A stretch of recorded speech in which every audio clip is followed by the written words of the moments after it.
Hi friends, good morning. आप सभी को स्वागत है TSN टेक्नोलॉजी में। आज का जो मेरा टॉपिक है वो है मेरा आर्क लेंथ के बारे में, आर्क लंबाई। कल का जो मेरा टॉपिक था आर्क के बारे में था, आज है मेरा आर्क की लंबाई के बारे में।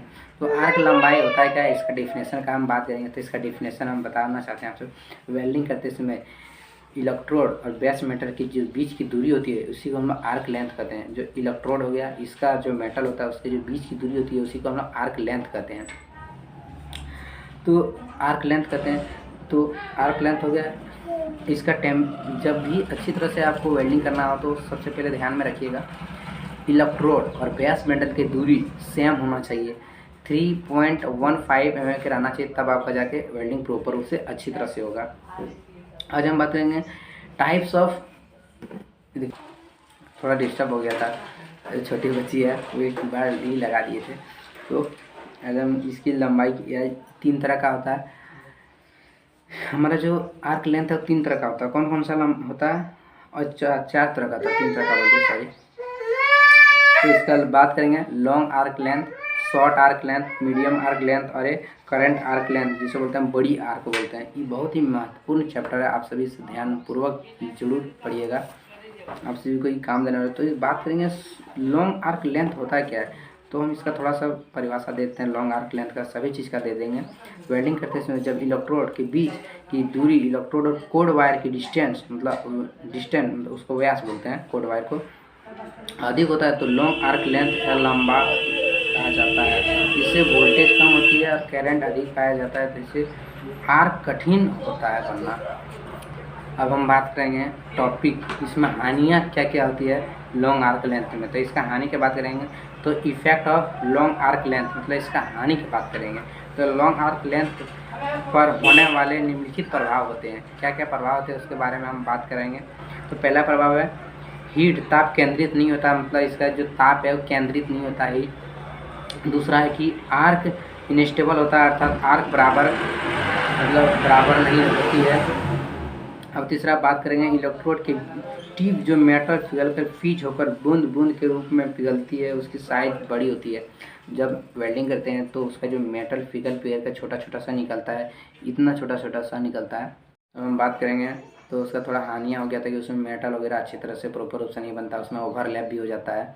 अब हम बात करेंगे इसका लाभ क्या क्या होता है। लॉन्ग आर्क लेंथ का लाभ क्या है? इसका लाभ होता है कटिंग करने में बहुत ही अच्छा होता है, कटिंग वगैरह करने में। अब दूसरा मेरा है short arc length. Short arc length होता क्या है? तो वेल्डिंग करते समय इलेक्ट्रोड और बेस मेटल के बीच की दूरी कम होती है, तो उसे हम शॉर्ट आर्क लेंथ कहते हैं। कम हो जाने की दूरी उसे शॉर्ट आर्क लेंथ कहते हैं। तो इसका इफेक्ट क्या होता है, इसका प्रभाव क्या पड़ता है? तो इसका बात करेंगे प्रभाव क्या क्या पड़ता है। इसमें इलेक्ट्रोड और बेस मेटल के साथ बार बार चिपक जाता है। इलेक्ट्रोड और बेस मेटल के साथ इलेक्ट्रोड ही बार बार चिपक जाता है। इसमें आर्क भी अनस्टेबल, अर्थात आर्क बनाने में कठिनाई होता है। इसमें भी आर्क बनाने में कठिनाई होता है।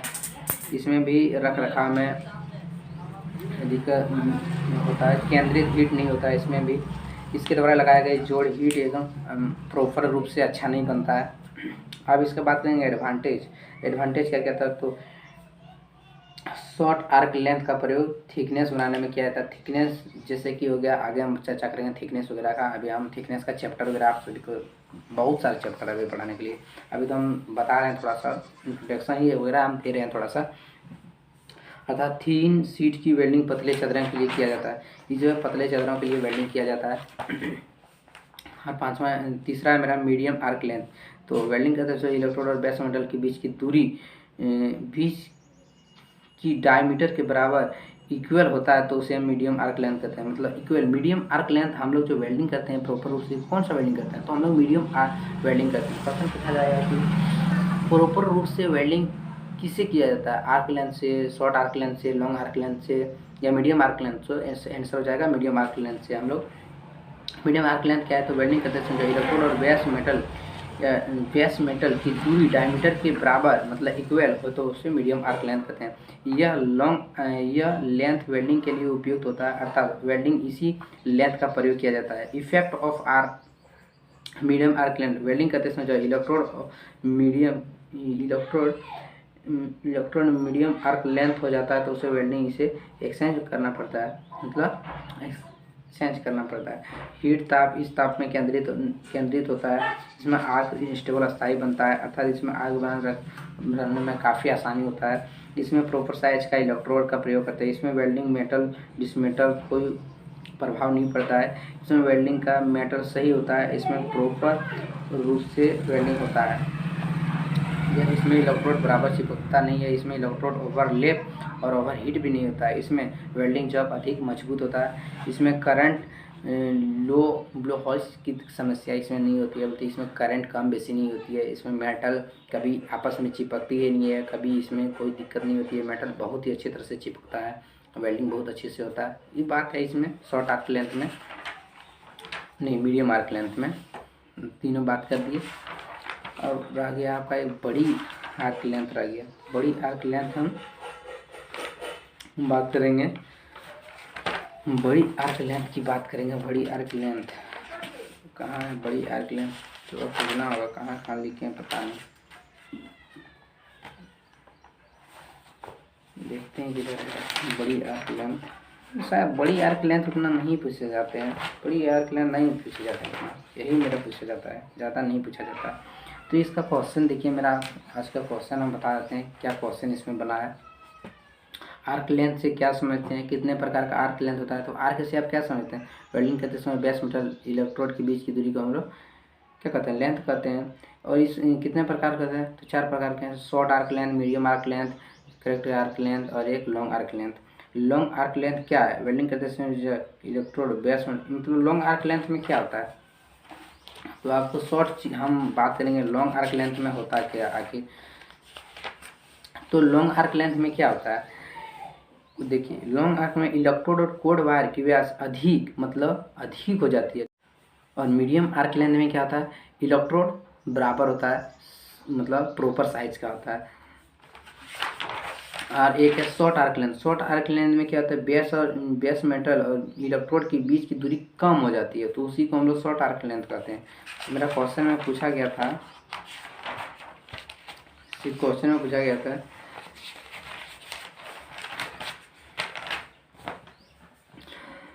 लॉन्ग आर्क लेंथ वेल्डिंग क्या प्रभाव पड़ता है? तो लॉन्ग आर्क लेंथ वेल्डिंग में क्या प्रभाव पड़ता है, मतलब क्या हानियाँ होती है? तो लॉन्ग आर्क करते समय उसमें अच्छी तरह से प्रॉपर रूप से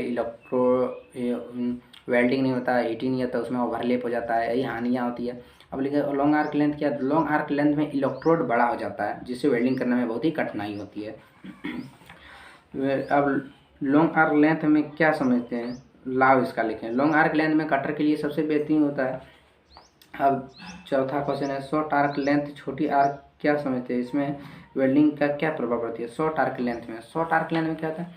इलेक्ट्रोड और बेस मेटल, मतलब इलेक्ट्रोड उसमें छोटा हो जाता है बेस मेटल से, इसलिए वेल्डिंग करने में कठिनाई होती है। उसमें भी जैसे प्रॉपर रूप से वेल्डिंग होता नहीं है, उसमें प्रॉपर रूप से बनता नहीं है कोई भी चीज़, उसे को कहते हैं मीडियम आर्क लेंथ। इसमें वेल्डिंग क्या प्रभाव पड़ता है?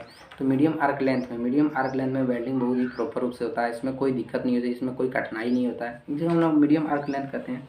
अब एक अच्छी वेल्डिंग कौन सी होती है? तो एक अच्छी वेल्डिंग कौन है? मीडियम आर्क वेल्डिंग एक अच्छी है। लॉन्ग आर्क और शॉर्ट आर्क के अंतर, लॉन्ग आर्क लेंथ और शॉर्ट आर्क के अंतर, तो इसका अंतर लॉन्ग आर्क लेंथ में इलेक्ट्रोड बड़ा हो जाता है और शॉर्ट आर्क लेंथ में इलेक्ट्रोड छोटा हो जाता है।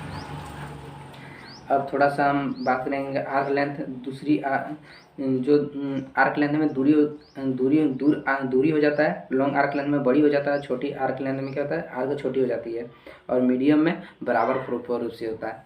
तो ये 3-4 याद रखिएगा, long arc length, medium arc length और एक शॉर्ट आर्क लेंथ। सर्दी हो गया थोड़ा सा आज का। जब फिर हम क्वेश्चन की बात करेंगे, क्वेश्चन इधर भी करवा लिया। अब देखिए शॉर्ट क्वेश्चन किस तरह आपको पूछा जाएगा क्वेश्चन में। इलेक्ट्रोड और बेस मेटल के बीच की दूरी, इलेक्ट्रोड और बेस मेटल के बीच की दूरी को क्या कहते हैं? इलेक्ट्रोड और बेस मेटल के बीच की दूरी को क्या कहते हैं? शॉर्ट आर्क लेंथ कहते हैं। आर्क लेंथ होता है, आर्क लेंथ क्या होता है? तो आर्क लेंथ होता है डायमीटर कोड वायर, डायमीटर और कोड वायर के बीच। अब लॉन्ग आर्क लेंथ में पाई जाती है, लॉन्ग आर्क लेंथ में क्या होती है? बड़ा पाई जाती है, मतलब इलेक्ट्रोड बड़ा पाया जाएगा। अधिक करंट होने से, अधिक करंट से क्या होगा? अनस्टेबल होगा, इनस्टेबल हो जाएगा। अब लॉन्ग आर्क लेंथ का प्रयोग किया जाता है। लॉन्ग आर्क लेंथ का प्रयोग कहाँ किया जाता है? तो कटिंग करने के लिए किया जाता है लॉन्ग आर्क लेंथ का। इसका क्वेश्चन आंसर हो गया। शॉर्ट आर्क का प्रयोग किया जाता है। शॉर्ट आर्क का प्रयोग किया जाता है थिकनेस वगैरह सीट वगैरह बनाने में किया जाता है।